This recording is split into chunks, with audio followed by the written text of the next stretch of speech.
Ray, you guys had 20-something turnovers in game one, shot 20% or 25% from three.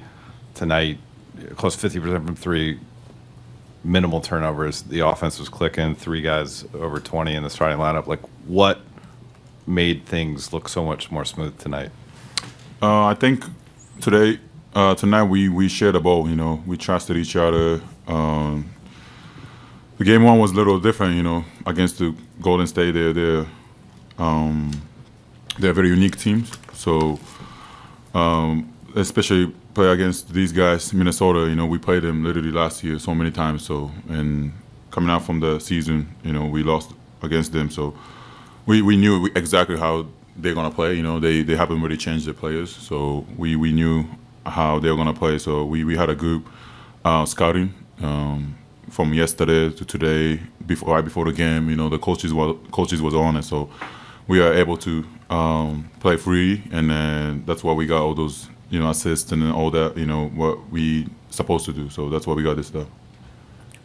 Luka, what's it like watching Luka play the way he did tonight? And do you have to avoid not just watching him and making sure you get involved in the game too? Yeah, it was just I was just sitting in the first quarter. I got out of the game, and I was just sitting and trying to look at the scoreboard, and he was already like 17 points. I was talking to Brony. I was like, this is crazy. It just doesn't feel like it. It's just so easy for him. The basketball is, and that's the beauty about playing with him. He gets a lot of attention, attraction from the defense. So especially like me, I get all those easy shots.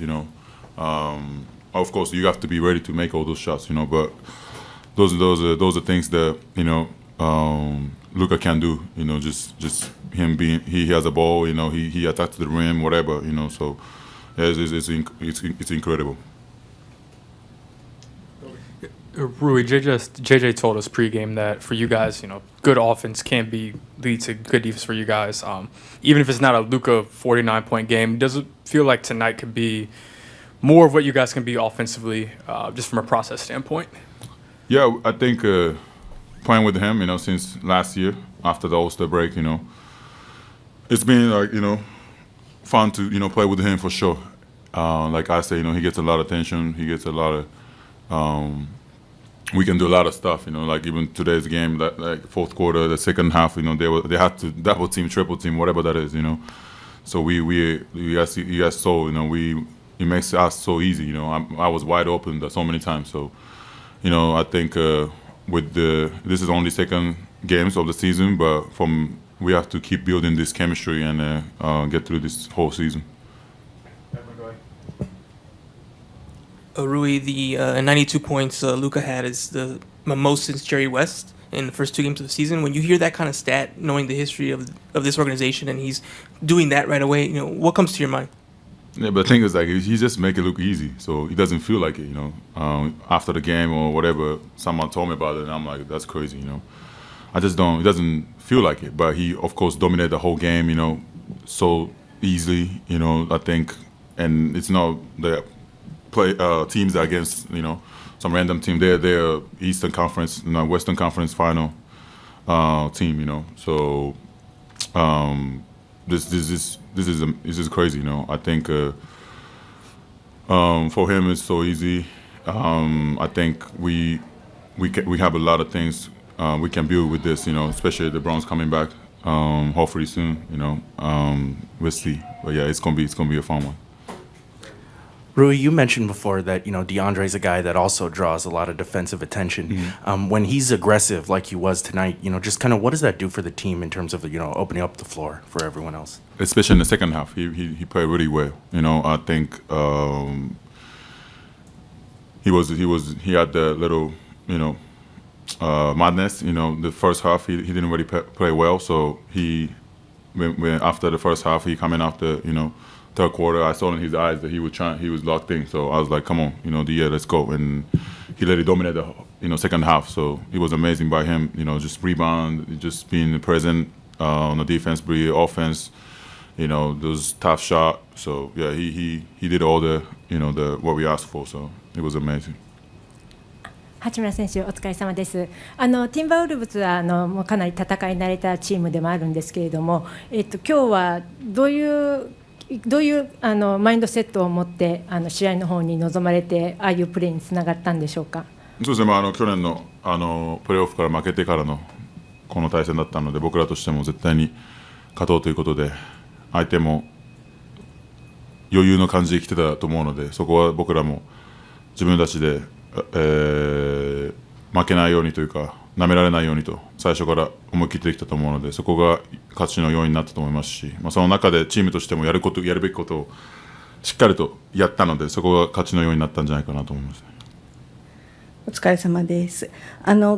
この前の試合の時にまだこれからフィギュアアウトしていかなきゃいけないっていうふうに言ってましたけれども、今日は八村選手自身スリーポイントを待ってるだけじゃなくて、結構中にも攻めていったりドライブインとかする場面が多かったと思うんですけれども、その辺のこのバランスっていうのを少し掴んだ感じがありますか。そうですね、それはゲームの読みなので、そこでどういうふうに相手がクローズアウトしているか、どういうふうにやってきているかっていうのは、そういうのを読みながらゲームをやってきているので、そこが今日はうまくできたんじゃないかなと思います。Thank you. Austin, Minnesota was hot early. Had jumped up by 10 plus, maybe 11 at one point. How quickly did the counterpunch as the team come? Like, what did you guys do to kind of hunker down and just steadily chip away until you're able to pull away? You just stick with the schemes. They made a lot of shots. We had a couple blown coverages. I had a couple. DiVincenzo got a couple threes on me, and you just got to really pay attention to the details with them. They got a lot of guys that can shoot it. They move a lot, and obviously Ant's one of the best players in the league. So it's tough, but when they go on a run like that, you got to realize that it's a long game, and you have opportunities to come back. I mean, we all know that when Luka got here, he was coming off the calf injury, right, and it was going to take him some time. What have you noticed about kind of how sharp and crisp and explosive that he is to start this season? You've seen the dunk and a very explosive, but different kind of explosion. I mean, I would claim it as a dunk, but I'm not very athletic, so sorry. You are relative to the average person, I hope. It depends. I don't know. I mean, he's obviously one of the best players in the league. He's been that since he's got in the league. So the stuff that he does isn't a surprise to anybody. It's not like it's crazy because you look at the numbers that he's putting up, but he does it within a way that everybody's involved. He's such a good passer, and that's enough compliment for him. All right, we'll move on to some other guys then. Marcus Smart, I think, only took 1 or 2 shots. He was plus 24 off the bench. Does that kind of typify the energy and the effort you got from not just him, but some Vanderbilt, some other guys as well? Yeah, I mean, everybody that came off that bench, and that bench group was big for us. They guarded at a high level. And he's just competed. They had back-to-back possessions. Marcus got 1 steal, should have been 2. He lost the other one, but just laying his body out on the line for us and giving us opportunities over and over again. That's the same with Jake. Da was a monster tonight. So just continuing to build those things and trust in one another, and we'll be fine. JJ said that he changed some stuff at halftime heading in the third quarter. Did you notice that, or what were some of the changes? Basically, don't have a third quarter. He came in here. We had a couple slides on what we did well, what we didn't do well, and talked for a second. And then he was like, "Go get ready." This has been our Achilles heel for the last couple of years, and we got to figure out a way to not let that happen. And tonight was much better. DA said at shoot-around this morning, practice and shoot-around lately have been very detailed in terms of you, Luka, and him kind of working together, figuring out the chemistry. How are you seeing that kind of progress a little bit, and the way you guys are able to understand each other better? Yeah, I mean, it's been good just having dialogue with him and Luka, and honestly everybody. Marcus has been one of the biggest voices on our team as well, and just figuring out what how you want to play alongside one another. That doesn't just happen overnight. You had to go through ups and downs, and to really figure out what it's like, where the pass wants to be, with lobs, not lobbed, pocket pass, all that kind of stuff. Just it's been good to communicate that and have reps on the floor. Perfect. Thanks, Austin. Thank you. Luka, this statistical production kind of speaks for itself in the efficiency and where you're getting your shots from. But how JJ talked about you kind of managing the game, right? And when they were blitzing, making the right passes, the rebounds. How did you see that kind of the whole picture for you in defending as well?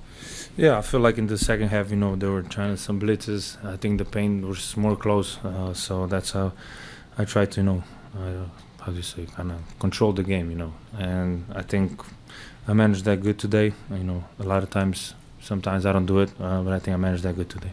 It's the first time a Lakers started the season with 2 40-plus point games. How about this kind of continuation from how you were playing with your national team, feeling healthy? How has this felt to start the season for you? It's felt great. I wish we would have won the first game, but obviously it's a good comeback. I think Minnesota is a great team. We had to do a lot to win today. But myself, I feel great. Just trying to and want to win every game.